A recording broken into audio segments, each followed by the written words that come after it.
Bismillahirrahmanirrahim. Assalamualaikum warahmatullahi wabarakatuh. Perkenalkan, saya Arkan Nevora dari Prodi Teknik Industri Angkatan 23.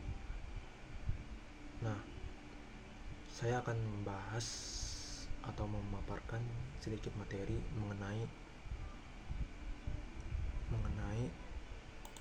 tantangan demokrasi pasca pemilu yang merujuk pada konsolidasi politik yang berkelanjutan. Nah, di sini ada beberapa submateri yang ingin saya sampaikan. Nah, yang pertama itu, demokrasi adalah sistem pemerintahan di mana kekuasaan berada di tangan rakyat dan secara luas dianggap sebagai bentuk ideal pemerintahan yang adil dan inklusif. Di banyak negara, proses pemilihan umum atau bisa kita sebut pemilu itu puncak partisipasinya politik masyarakat dalam menentukan haluan negaranya. Namun, fokusnya seringkali tertuju pada proses pemilu itu sendiri. Sementara tantangan pasca pemilu seringkali terabaikan. Setelah pemilu, negara-negara demokratis seringkali menghadapi tantangan yang mempengaruhi stabilitas politik dan keberlanjutan demokrasi. Oke, proses konsolidasi politik yang bertujuan untuk memperkuat institusi demokrasi, membangun budaya politik inklusif, dan meningkatkan partisipasi politik masyarakat sangat penting untuk menghadapi tantangan tersebut. Nah, selanjutnya itu saya ingin membahas ada empat masalah, yaitu konsolidasi politik, lalu yang kedua ada faktor-faktor yang mempengaruhi konsolidasi politik, yang ketiga itu strategi untuk mengatasi tantangan, dan yang terakhir itu ada negara-negara yang berhasil dalam konsolidasi politik pasca pemilu. Nah, yang pertama itu saya akan membahas konsolidasi politik. Konsolidasi politik itu saya ingin menjabarkan atau mempersingkat materinya. Itu saya akan membaca konsolidasi politik itu proses terciptanya sistem politik nasional dan pemerintahan yang terdiri dari berbagai elemen-elemen masyarakat Indonesia dengan bertujuan mewujudkan pemerintahan dari rakyat, oleh rakyat, dan untuk rakyat. Di sini udah pada tahu kan maksud dari teks tersebut. Nah, dalam arti lain itu konsolidasi juga merupakan upaya mengkumulasikan kekuasaan yang untuk kepentingan tertentu yang harus dicapai dengan menggabungkan unsur heterogenitas dalam rezim otoriter.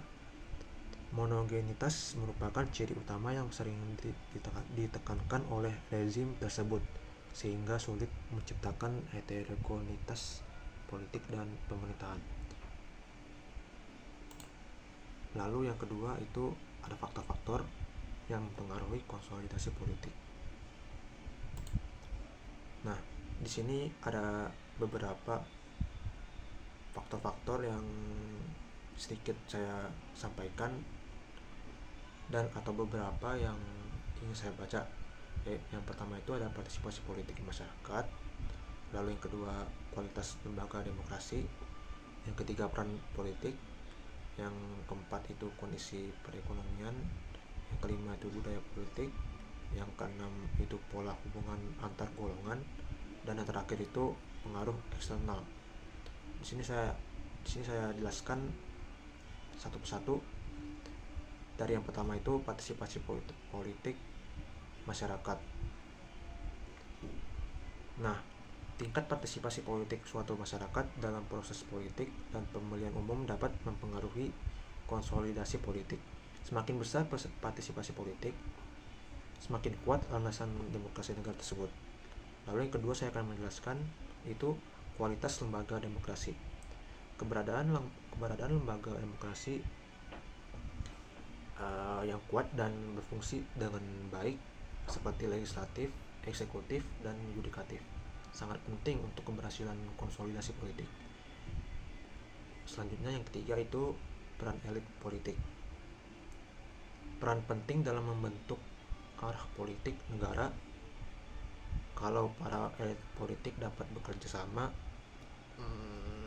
dan mengutamakan kepentingan nasional dibandingkan kepentingan politik pribadi atau partai, maka konsolidasi politik akan lebih mungkin tercapai. Lalu yang ke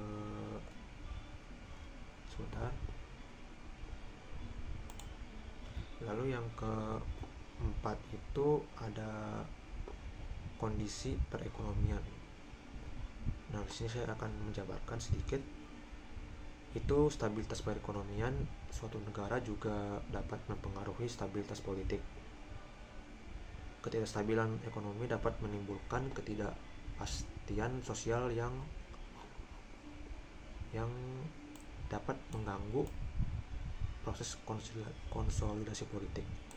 Yang kelima itu ada budaya politik. Nilai-nilai politik penduduk suatu negara seperti toleransi, saling menghormati, dan semangat kebangsaan dapat mempengaruhi proses konsolidasi politik.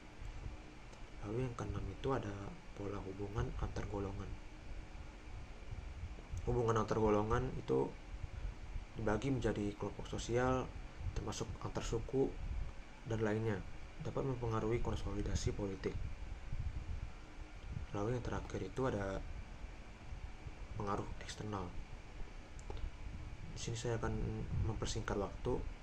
Tekanan dan campuran tangan aktor eksternal seperti negara lain atau organisasi internasional juga dapat mempengaruhi stabilisasi politik suatu negara. Faktor-faktor ini saling berhubungan dan kompleks, dan memahami dinamika di antara faktor-faktor ini sangat penting untuk memperkuat konsolidasi politik negara. Lalu yang ketiga itu saya akan membahas strategi untuk mengatasi tantangan. Nah, di sini ada 4 strategi yang bisa kalian orientasikan. Itu yang pertama itu ada mendorong dialog politik antar partai politik. Yang kedua itu meningkatkan partisipasi masyarakat. Yang ketiga itu ada penguatan institusi demokrasi, dan yang terakhir itu ada berbagai pihak. Nah, di sini ada gambar itu kita seberapa besar kita berjuang untuk mengatasi tantangan. Nah, yang selanjutnya itu yang keempat ada negara-negara yang berhasil dalam konsolidasi politik pasca pemilu. Nah, di sini ada Afrika Selatan, Chili, Polandia, Korea Selatan, dan lain-lain. Di sini saya menyebutkan beberapa negara yang berhasil mengkonsolidasi politik, dan saya belum tahu negara-negara lain itu berhasil atau tidak. Tapi di sini saya rincikan itu ada 4 negara. Nah, kesimpulan yang bisa saya ambil itu adalah stabilisasi politik pasca pemilu merupakan langkah penting dalam membangun demokrasi yang stabil dan berkelanjutan. Proses ini membawa berbagai tantangan, mulai dari polarisasi politik hingga konflik antar partai, namun juga menawarkan peluang untuk memperkuat fondasi. Nah, cukup sekian presentasi pada malam hari ini. Kurang lebihnya mohon maaf, karena kesempurnaan itu hanya milik Allah Subhanahu wa ta'ala. Sekian, assalamualaikum warahmatullahi wabarakatuh.